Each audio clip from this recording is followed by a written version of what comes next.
kasih Anda masih bersama kami dalam berita Sulawesi Tengah hari ini. Bagi Anda yang baru bergabung, kembali kami tayangkan 3 berita utama hari ini. Polda Sulteng memusnahkan 48,6 kg sabu-sabu sepanjang tahun 2025.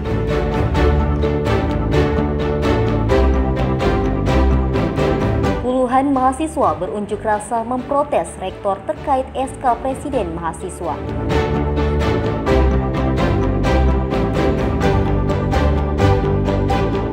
Akses jalan menuju lokasi situs megalit di Lembah Behoa rusak parah.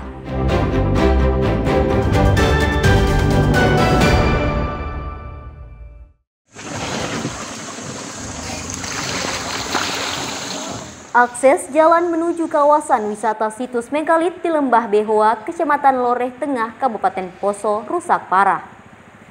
Jalan penghubung antar desa ini tidak hanya berlubang, tapi berlumpur saat hujan turun. Kerusakan jalan terparah terjadi antara Desa Baringgi dengan Desa Pare. Kendaraan roda 4 kesulitan melintas terutama di sejumlah titik yang rusak parah. Bahkan kerap kendaraan terjebak dan mengalami kerusakan. Kondisi jalan yang rusak parah ini sudah berlangsung lama, namun tak kunjung diperbaiki.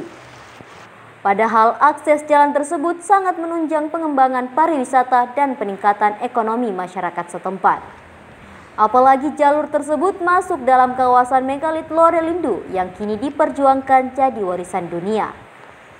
Jalur tersebut merupakan penghubung Kabupaten Poso dengan Kabupaten Sigi dan Kota Palu.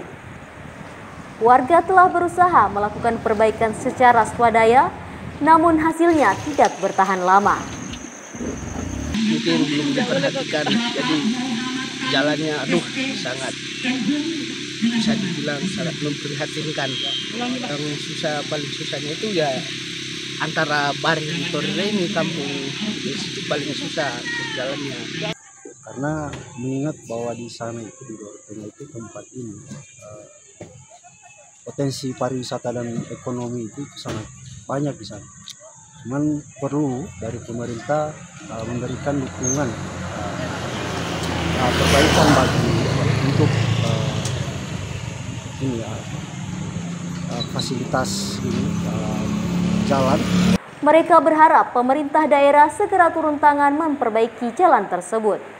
Apalagi keberadaan jalan tersebut berpengaruh terhadap kunjungan wisatawan baik dari dalam negeri maupun luar negeri. Julianis Kay melaporkan dari Poso.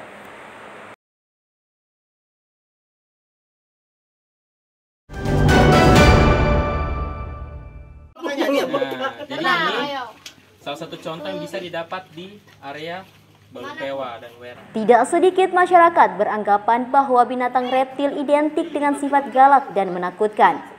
Reptil juga dinilai musuh dan berbahaya. Padahal kenyataannya binatang ini bisa menjadi hewan peliharaan. Seperti yang dilakukan komunitas pencinta reptil dengan mengenalkan aneka reptil bagi anak-anak di Desa Balumpewa, Kecamatan Dolo, Kabupaten Sigi. Kegiatan ini melibatkan belasan anak-anak berusia sekolah dasar. Edukasi reptil ini dicetuskan di Desa Balumpewa karena alamnya masih terjaga, khususnya di daerah wisata alam Wera. Di kawasan ini terdapat sejumlah reptil berbisa seperti ular viper, ular kobra, dan ular picung.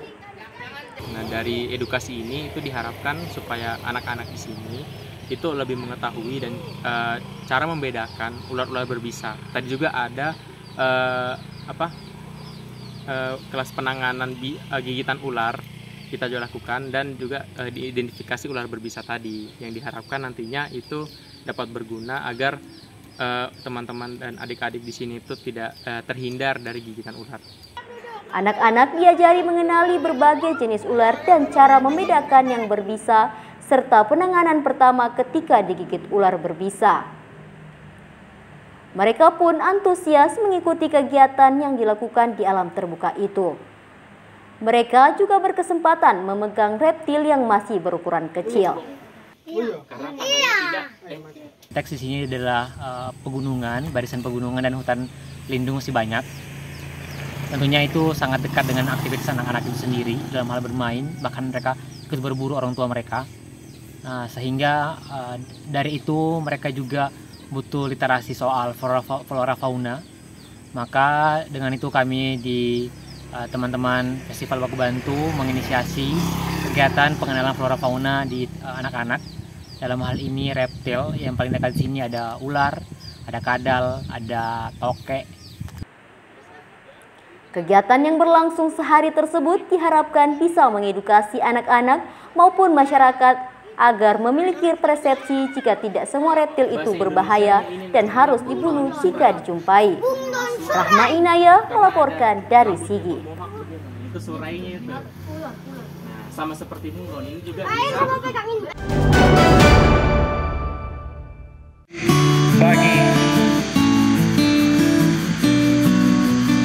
Lembah Behoa, Kabupaten Poso, Sulawesi Tengah menyimpan kekayaan budaya dan destinasi wisata bernilai tinggi.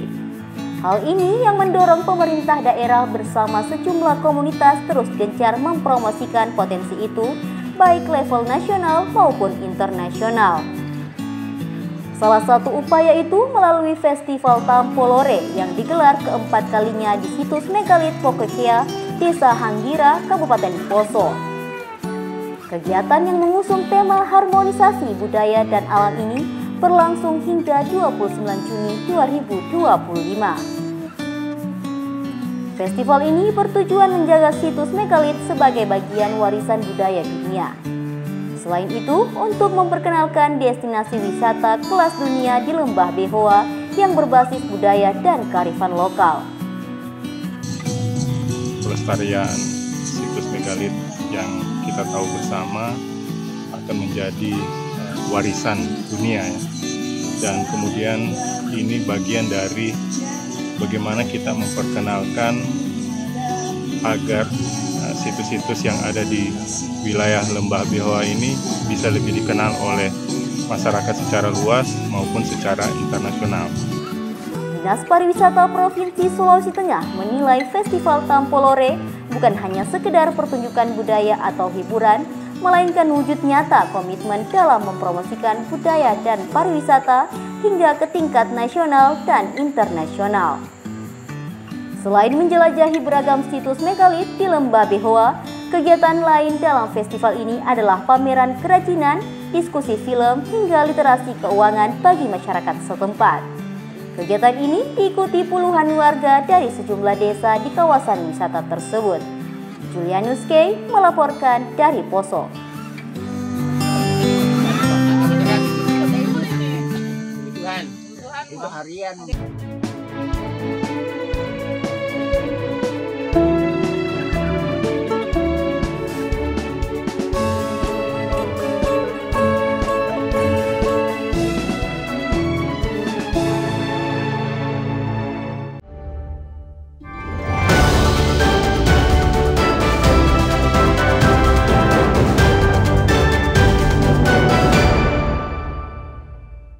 Informasi tadi mengakhiri seluruh rangkaian berita Sulawesi Tengah hari ini. Atas nama rekan kerja yang bertugas, saya, Fatur Rahman, mengucapkan terima kasih atas kebersamaan Anda. Sampai jumpa dan selamat beraktivitas. Songgong Kuasi, Tabi.